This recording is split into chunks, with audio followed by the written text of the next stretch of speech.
Alright, time for the week one reviews of the games. I normally do the top 10 teams that play. Normally the top 10, if there's any special games that go on with the 1 through 25 teams, then I'll go over them. Like if any upsets happen, FCS upsets happen, then I'll go over those maybe. But my first game on the list is the number one team. I'm gonna go one, two, three, four. Number one team is Alabama.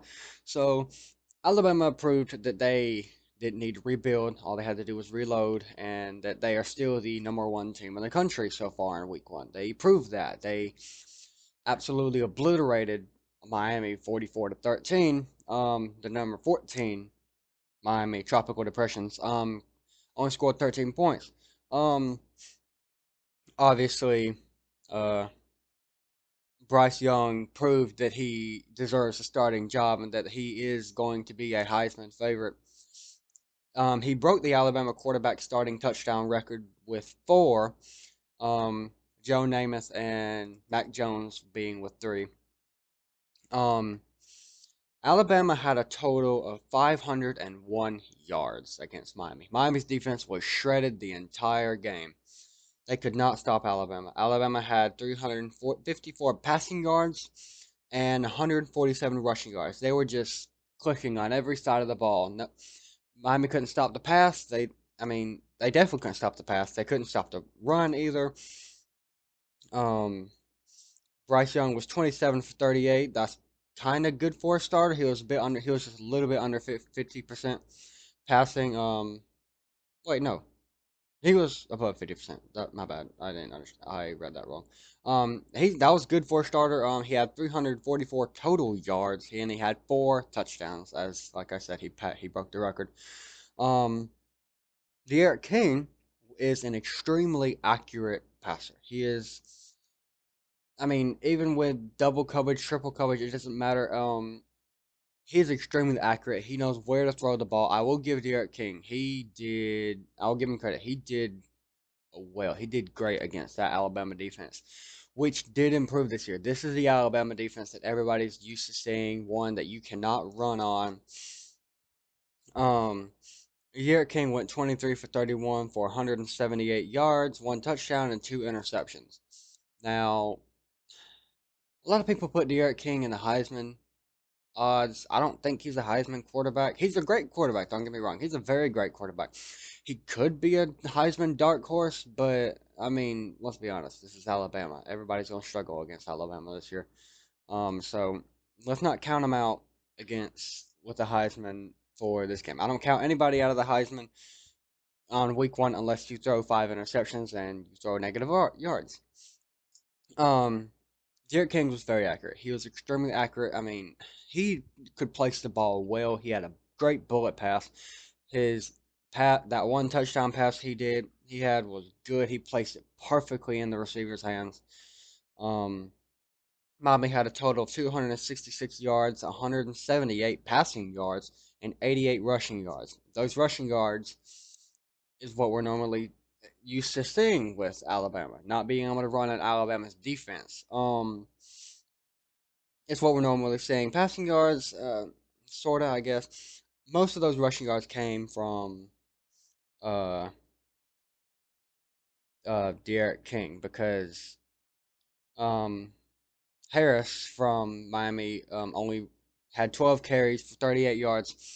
So obviously most of the yards came from Derek King because Alabama's always struggled with mobile quarterbacks. They've always had a hard time stopping them. Not this year. This year they were locked down. Normally, when you have last year when they had a mobile quarterback, a running quarterback would dart out of the pocket and run for 20, 25, 30, 45 yards downfield and maybe score. I mean, I don't think Derek King could get 10 yards before he was tackled or nearly killed when he got down there. I mean, this Alabama defense was hard hitting, and they were not happy with Miami. Derek King got sacked a lot. Um, Miami's offensive line just completely broke down every time they saw Bama's D line coming at them. It's like they immediately got scared and just froze, and they're all. It's just the truth that Miami's offensive line could not handle Bama's defensive line. It was just the truth.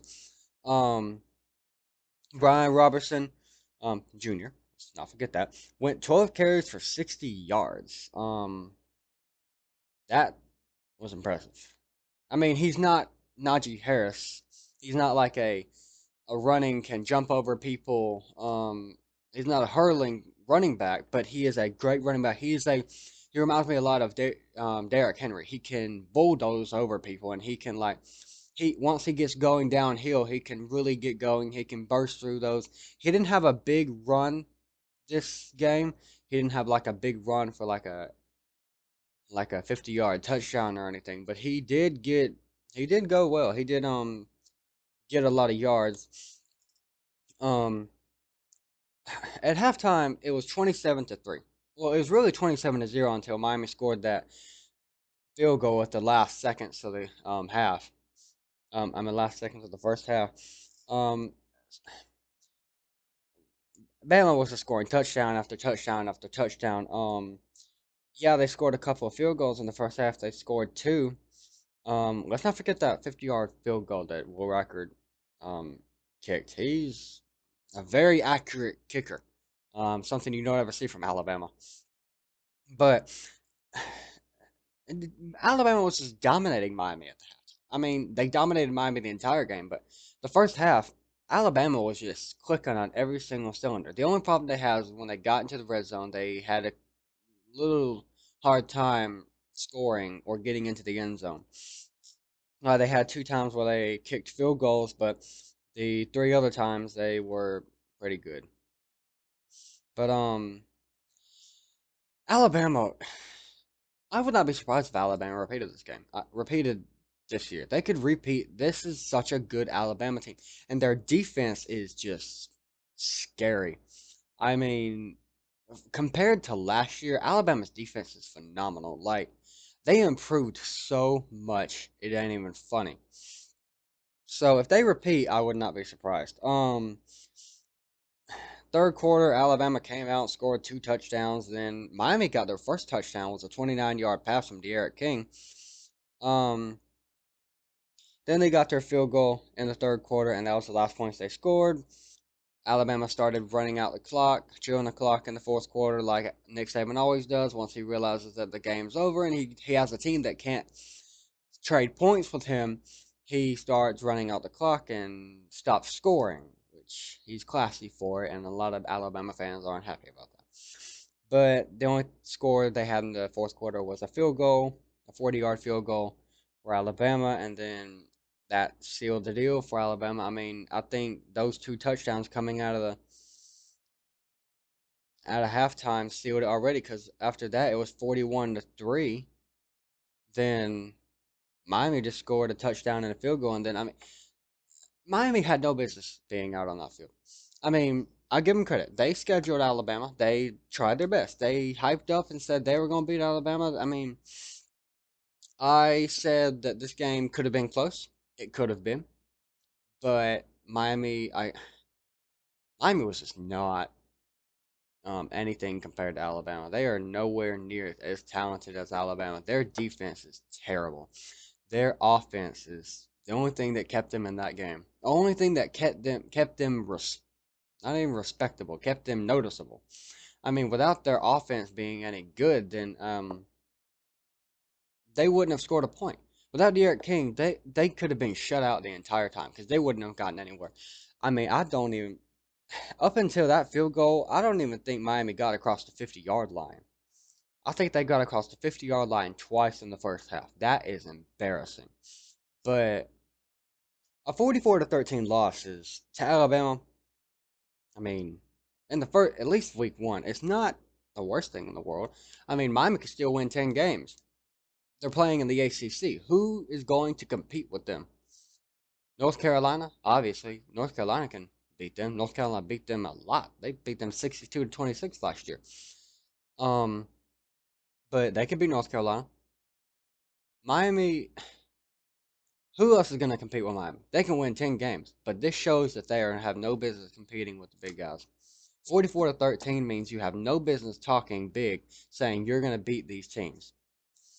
I mean, who else is going to compete with them? Florida State? No. Florida State ain't good. They are terrible. They are absolute garbage. Until they rebuild, they ain't competing with Miami. They're not doing anything. They I mean, maybe it's a rivalry game. Maybe Florida State beats Miami. They keep it close. That's another loss that Miami has. Alabama, who do they play? Florida. Florida's not good this year. I mean, they beat, I can't remember what the score was between FAU, but Florida lost a lot on offense. Maybe they shocked people, I don't know, but Alabama, who else do they have to play? They play LSU, they play Auburn. That's always a game that is worth watching. It's the Iron Bowl. Anything can happen. They play Mercer next week.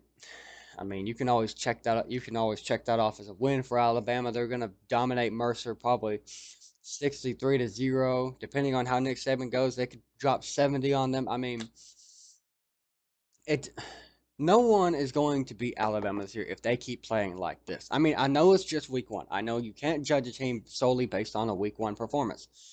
But Alabama just looks talented in every aspect. I mean, normally you could say a couple years ago you would say Alabama is dominant on offense and defense, and except for their kicker and special kicker. That's the only thing they have a problem with. They got a great kicker. This kicker made a 51-yard field goal and just got it in the right uprights. I mean, he he could make a game-winning field goal now. If Alabama had to solely base it on their kicker, he could make a game-winning field goal. Alabama is dominant on every side of the ball, special teams, offense, defense, head coaching, obviously. Their second string quarterback looked good. I even think the third string quarterback got to play as well. Alabama could repeat this year for the second time under Nick Saban. Miami is struggling. The only thing they're looking for is to hopefully make the um win the Coastal Division. That's the one thing they're hoping to do. And maybe beat UNC. Beating UNC and winning the Coastal Division is a good year for Miami at this point.